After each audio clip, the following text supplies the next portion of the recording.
Hello, good morning. Welcome to my प्यारा सा amazing सा channel Physics Universe. Today, I hope you are all fine at your home and we are enjoying this online lectures. Today we are discussing topic from the NCERT textbook Standard 12 Chapter 4 Magnetic Field on the Axis of a Circular Current Loop.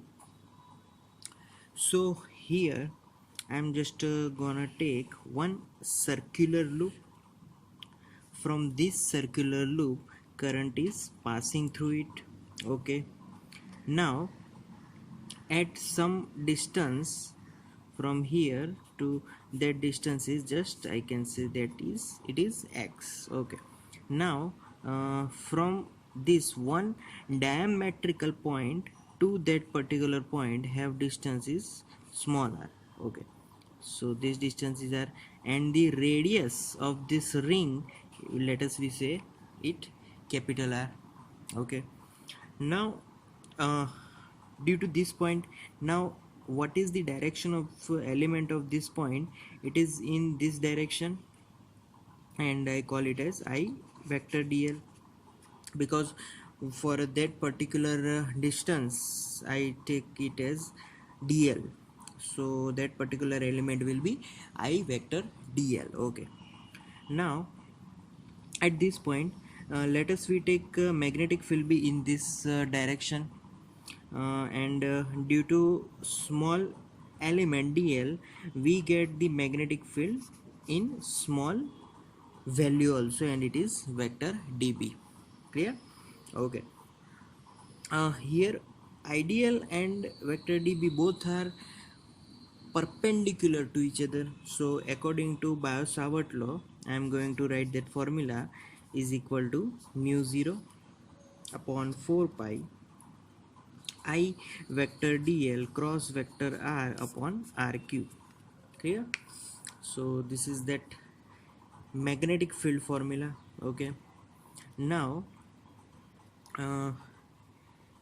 here vector db is equal to simplify this formula, mu 0 upon 4 pi I dl r.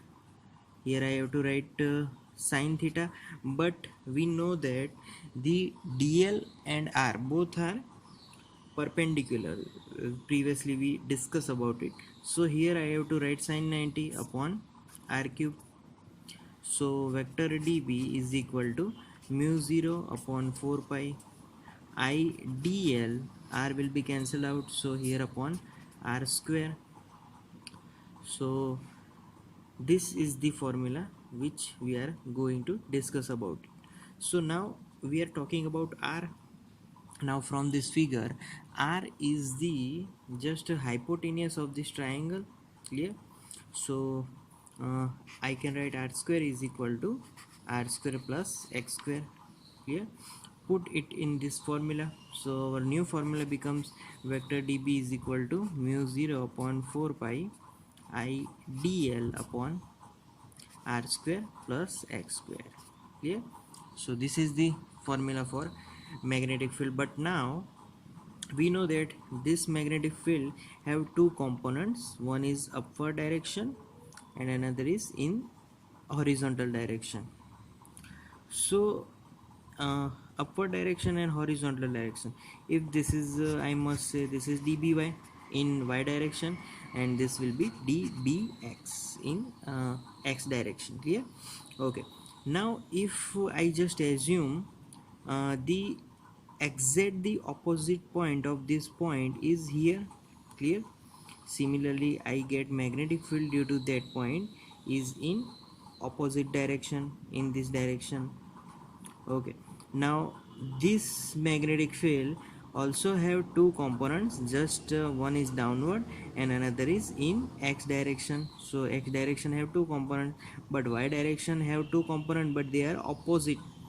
And we know that if this element is similar to that point element, so if these elements are same, then their magnetic field will also are same. So if this is db, this will also vector db. their elements are also dby, and again here it will be dbx. So here dby and dby will be cancelled out because of opposite signs. Clear? We get only x components. Now this x component, if I made this angle theta, then this x component is nothing but cos theta. So here I must have to write that by dbx is equal to db cos theta. Here I just put n hat because of here vector quantity.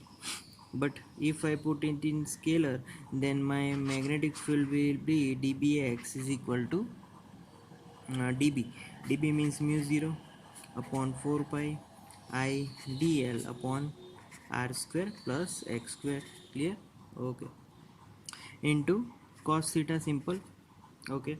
Now cos theta, from the formula I want to write that cos theta angle. Where is the angle theta, here or here? I must have to write that angle. Clear? So this is perpendicular to this and this is perpendicular to this, so this will be my angle theta. So cos theta is equal to, yeah, just base is r upon hypotenuse is r, and r means from here, that means r square plus x square raised to 1 by 2 means root of that formula. Clear? So put it in this equation. So dbx is equal to mu 0 idl upon 4 pi r square plus x square cos theta, put it here, r upon r square plus x square raised to 1 by 2. Clear? So it gives now mu 0 I dl r upon 4 pi. Yes, here 1 power and here 1 by 2 power, both bases are same, so power summation r square plus x square raised to what is happening here, 3 by 2. Clear? So that's the formula. Okay, now we are moving on to the formula further. Here we just talk about only two diametrical points, but here we just talk about whole the magnetic field. So starting from whole magnetic field, B is equal to integration dbx, okay, is equal to, put whole formula here. So mu 0 integration mu 0 I dl r upon 4 pi r square plus x square raised to 3 by 2. Okay, constant term take it outside, mu 0 I r upon 4 pi r square plus x square raised to 3 by 2, and the remaining part is integration dl. Clear? So integration dl is the length of our circular ring. So what is the length of our circular ring? So it is equal to mu 0 ir upon 4 pi r square plus x square raised to 3 by 2, and integration of dl, that is 2 pi r, length of circumference. So 2 2s are 4, pi will be cancelled out, and here we are remaining with the equation mu 0 I r square upon, yes, r square plus x square raised to 3 by 2. So this is the magnetic field formula from the ring. Whenever the current passes through the ring, we get at x distance magnetic field. Here, so that's the formula. Okay, so guys, that's the ending of this topic, magnetic field on the axis of a circular current loop. Thank you guys for listening my video lecture till the end. That means a lot to me. Thank you very much.